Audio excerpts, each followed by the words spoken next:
ہر ایک یہی چاہتا ہے کہ جب میں اللہ کی بارگاہ میں حاضر ہوں اللہ مجھ سے راضی ہو اس حالت میں، تو وہ کیا کرے؟ مجھ پر کثرت سے درود شریف پڑھے۔ درود پاک کے جہاں اور بہت سارے فضائل ہیں، یہ بھی فضیلت ذہن میں رکھتے ہوئے درود پاک ہم کثرت سے پڑھا کریں، بے حساب بھی پڑھا کریں، گن کے بھی پڑھیں، بے حساب بھی پڑھیں کہ اللہ مجھ سے راضی ہو جائے گا، میں اس لیے درود پاک پڑھ رہا ہوں۔ تو پھر انشاءاللہ پڑھنے کا اور سرور آ جائے گا کہ میں جب اللہ کی بارگاہ میں حاضر ہوں گا اللہ مجھ سے راضی ہوگا، میں اس لیے کثرت سے اب درود پڑھ رہا ہوں۔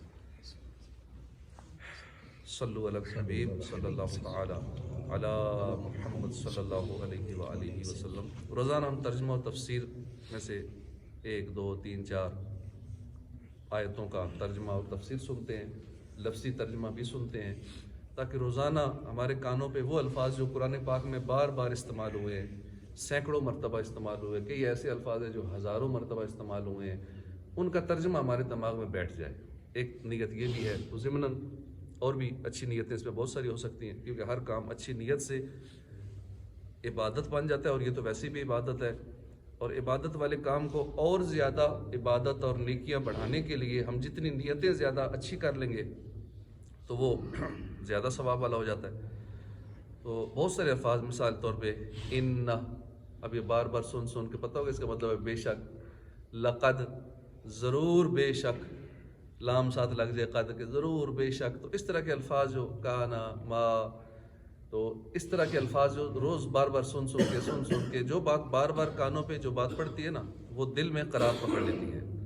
تو اس نیت سے بھی سنا کریں کہ انشاءاللہ قرآن پاک کے کچھ لفظ، اور کئی ایسے لفظ ہیں کہ آپ ایک یاد رکھ لیں گے نا تو وہ لفظ سینکڑوں مرتبہ، ہزاروں مرتبہ قرآن میں استعمال ہوا ہوگا، اور جب بھی وہ سامنے آئے گا ہمیں کچھ ترجمہ ذہن میں آ جائے گا کہ اس کا یہ مطلب ہے۔ تو آج انشاءاللہ 15ویں پارے کا سورہ کہف جو ہم نے شروع کی تھی، اس کی آیت نمبر 6 7 اور 8 اس کا ترجمہ اور تفسیر انشاءاللہ سنیں گے۔ اس کے بعد فرض علوم میں سے ہم روزانہ کچھ ضروری چیزیں سنتے ہیں، ہم نے لقمے کے مسائل بھی سنے تھے، پھر نماز میں جو غلطیاں ہم عموماً کرتے ہیں اس حوالے سے سنا تھا، نوافل کا بیان ہم نے سنا، سنتوں کے حوالے سے سنا، سنت موقدہ، غیر موقدہ چھوڑنے کے، پڑھنے کے کیا احکام ہیں، ان کے درجات کون سے ہیں، سب سے پریارٹی پہ کون سی سنتیں تاکیدی ہیں، ضروری ہیں، اس کے بعد کون سی ہیں، اس کے بعد یہ ہم نے سنا۔ تو آج بھی انشاءاللہ کچھ ضروری چیزیں فرض علوم کی بھی سنیں گے۔ اوراد و وظائف میں سے ایک آدھ وظیفہ ہم روز سنتے ہیں، اور انشاءاللہ آج سے کوشش کریں گے کہ جو اللہ کے 99 نام ہیں، ان کے اور بھی بہت سارے فضائل ہیں یاد کرنے کی بھی، 99 نام پڑھنے کی بھی فضیلت ہے۔ کوئی مسئلہ بن جائے، یہ مسئلہ بن جائے اللہ کا یہ نام پڑھے، فلاں مسئلہ بن گیا اللہ کا یہ نام اتنی بار پڑھے، تو ہر نام کی اپنی تاثیر ہے۔ تو 99 ناموں میں سے بھی انشاءاللہ ایک آدھ نام روزانہ اس کی فضیلت سنیں گے، اور کوشش کریں گے جب بھی ہمیں کوئی مسئلہ درپیش ہو، ویسے بھی اللہ کا نام لینا تو اللہ اللہ ہی کرتے رہنا، اس کا بھی ثواب ہے، اللہ کا ذکر ہے۔ انشاءاللہ یہ ساری چیزیں ہم روزانہ سنتے ہیں۔ پھر فاتحہ کا سلسلہ ہوتا ہے، پھر تبرک تقسیم ہوتا ہے، پھر جتنے ہمارے مرحومین ہوتے ہیں ان کے لیے روزانہ ایصال ثواب ہوتا ہے، جتنے ہمارے مشائخ کرام ہیں حضور صلی اللہ علیہ وسلم سے لے کر مولا علی مشکل کشا، امام حسن حسین، پھر آگے جتنے سلسلے ہیں، تمام اولیاء کرام کا نام لے کر ہم روزانہ ان کے لیے، ان کی صدقے سے ہم دعا مانگتے ہیں اپنے لیے۔ ہر شعر میں کوئی نہ کوئی دعائیں مانگی گئی ہیں، ہر مصرے میں دعا مانگی گئی ہے، اور ان کا وسیلہ دے کے، صدقہ دے کے دعا مانگی گئی۔ پھر ہم ان تمام مشائخ کو جتنے ہم نام سنتے ہیں حضور سے لے کر اب تک، پھر ہم ان سب کو ایصال ثواب بھی کرتے ہیں۔ اب اتنوں کو جب ہم روزانہ یہ نیکیوں کے تحفے پیش کریں گے تو ہمیں بھی نہیں بھولیں گے، چاہے دنیا میں کوئی مسئلہ بن گیا تو بھی ہمیں مشکل وقت میں یاد رکھیں گے کہ یہ روز ہمیں یاد رکھتا تھا۔ اسی طرح بروز حشر بھی انشاءاللہ ان کی نگاہ ہو ہی جائے گی۔ تو اس نیت سے ہم روزانہ یہ نیکیوں کا آغاز صبح کا کرتے ہیں، اللہ پاک قبول فرمائے۔ 15واں پارہ سورہ کہف آیت نمبر 6 7 8۔ اعوذ باللہ من الشیطان الرجیم، بسم اللہ الرحمن الرحیم، فَلَعَلَّكَ بَاخِعٌ نَفْسَكَ عَلَىٰ آثَارِهِمْ إِن لَّمْ يُؤْمِنُوا بِهَٰذَا الْحَدِيثِ أَسَفًا إِنَّا جَعَلْنَا مَا عَلَى الْأَرْضِ زِينَةً لَّهَا لِنَبْلُوَهُمْ أَيُّهُمْ أَحْسَنُ عَمَلًا وَإِنَّا لَجَاعِلُونَ مَا عَلَيْهَا صَعِيدًا مَا عَلَيْهَا صَعِيدًا جُرُزًا۔ اللہ کے نام سے شروع جو نہایت مہربان رحمت والا۔ فَلَعَلَّكَ تو شاید تم باخیون ختم کر دو گے نفسک اپنی جان علی آثارہم ان کے پیچھے، تم ان کے پیچھے اپنی جان ختم کر رہے ہو، اپنی جان گلا رہے ہو۔ ان اگر لم یؤمنو اگر وہ ایمان نہ لائے، لم یؤمنو وہ ایمان نہ لائے، کافروں کے بارے میں ذکر ہو رہا ہے کہ حضور پریشان ہوتے تھے، اپنی جان گلاتے رہتے تھے کہ یہ بات نہیں سنتے، ایمان نہیں لاتے۔ اگر وہ ایمان نہ لائے، لم یؤمنو بہذا الحدیث اسفا اس بات پر، بہذا الحدیث اس بات پر، اسفا غم اور افسوس کی وجہ سے، اسفا غم اور افسوس کی وجہ سے اپنی جان نہ گلاؤ۔ اللہ پاک اپنے محبوب کو تسلیاں دے رہے۔ انا بے شک جعلنا ہم نے بنایا، اب جہاں جہاں بھی جعلنا کا لفظ کئی بار ہم سن چکے ہیں، بنایا، ہم نے بنایا، ما جو ان چیزوں کو جو علل ارض زمین پر ہیں، زینتن زینت، لہا لنبلوہم اس زمین کے لیے زینت ہے، لنبلوکم تاکہ ہم آزمائیں انہیں، لنبلوکم یہ بھی کئی بار استعمال ہو چکا ہے لفظ، ہم انہیں آزمائیں، لنبلوکم ایہم ان میں کون احسن عملا زیادہ اچھا عمل میں ہے، زیادہ اچھا عمل کرتا ہے۔ وَإِنَّا اور بے شک، وہ جہاں بھی استعمال ہوگا اور اس کا مطلب ہے اِنَّا بے شک ہم، لَجَاعِلُونَ ضرور بنانے والے ہیں، ما جو یا اسے، علیہا اس زمین پر ہے، صعیداً جرزا خشک مٹی چٹیل میدان، جو بھی ہے ہم بنانے والے ہیں۔ ترجمہ کنز العرفان، اگر وہ اس بات پر ایمان نہ لائیں تو ہو سکتا ہے کہ تم ان کے پیچھے غم کے مارے اپنی جان کو گلا دو۔ اللہ پاک اپنے محبوب کو تسلی دیتے ہوئے ارشاد فرما رہا ہے کہ اگر وہ اس بات پر ایمان نہ لائیں تو ہو سکتا ہے تم ان کے پیچھے غم کے مارے اپنی جان کو ختم کر دو۔ علی آثارہم ان کے پیچھے۔ نبی کریم صلی اللہ علیہ وسلم چونکہ بہت رنجیدہ ہوتے تھے، پریشان ہوتے تھے کفار کے ایمان نہ لانے پہ، اور اس کے لیے بہت زیادہ کوشش کرتے تھے، نیکی کی دعوت دیتے تھے، کسی طرح یہ مسلمان ہو جائیں، یہ ایمان لے آئیں۔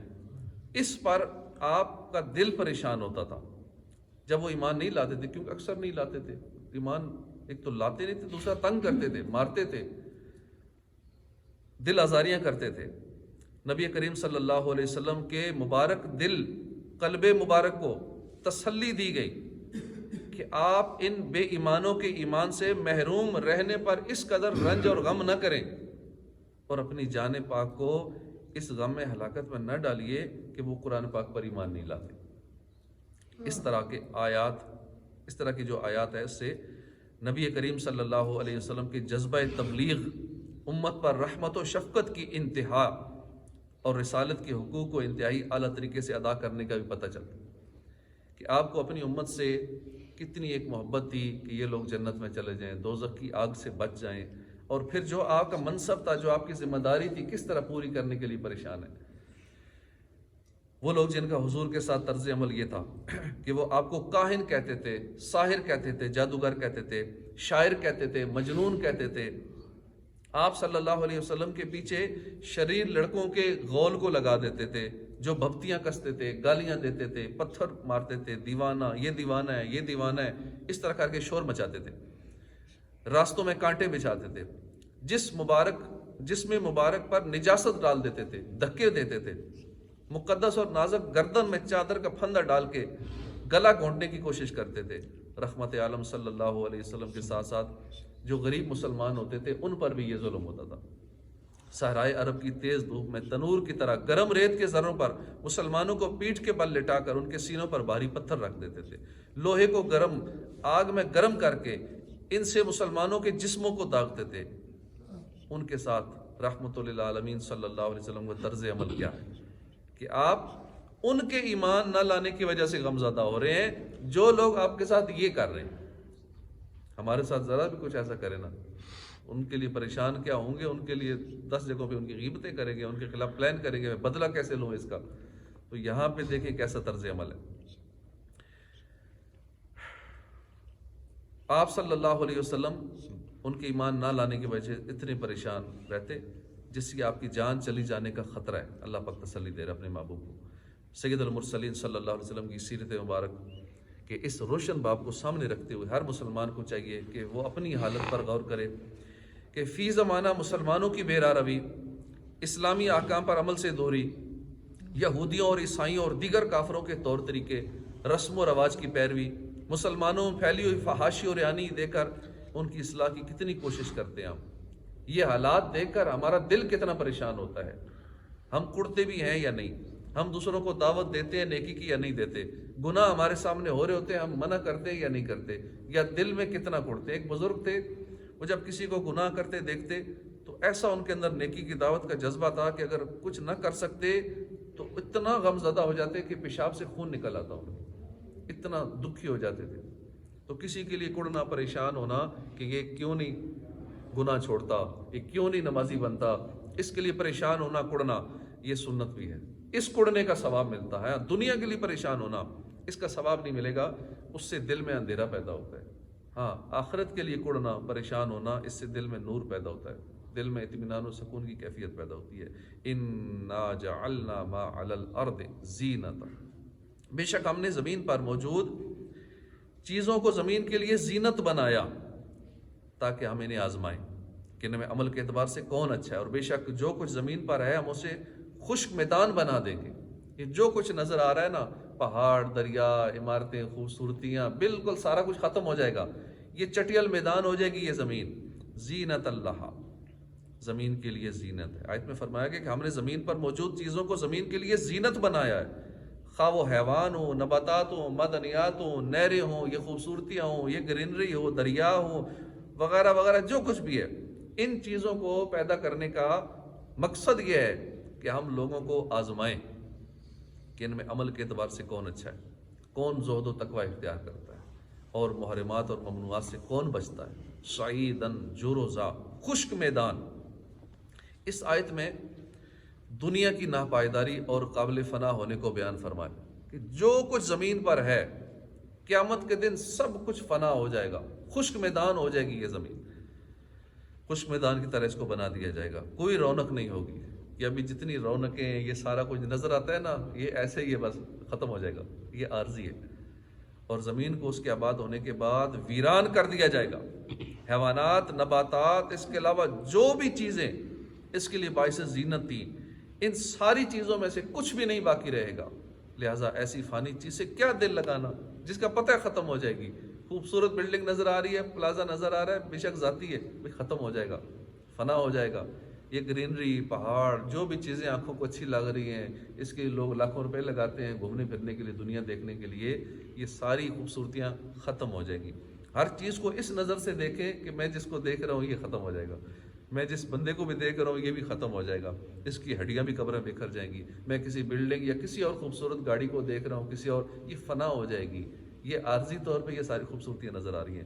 دنیا کی محبت دور کرنے کا ایک سب سے عمدہ طریقہ یہی ہے کہ فنائیت میں غور کیا جائے. اس سے دنیا کی محبت ختم ہوگی. ورنہ کیا ہوگا کہ دل ایسا لگے گا اس دنیا میں، اس کی ایسی گاڑی تو میری گاڑی اس سے اچھی ہونی چاہیے، اس کا ایسا گھر ہے تو میرا گھر اس سے اچھا ہونا چاہیے. یہی اس کے پاس فیسلٹیز ہیں، آگے پیچھے گاڑیاں، جہاں نکلتا ہے 100 گاڑیاں آگے پیچھے ہوتی ہیں اس کے پروٹوکول کے لیے. میرا بھی کوئی ایسا سلسلہ ہو جاتا، دل میں نا ایک للچائی ہوئی کیفیت ہوتی ہے. لیکن فنائیت کی نظر سے جب دیکھیں گے تو دل سے دنیا کی محبت نکل جائے گی اور بہت سارے معاملات ہمارے لیے آسان ہو جائیں گے. دنیا کی محبت کم کرنے کے لیے امام غزالی کا کلام سنیے.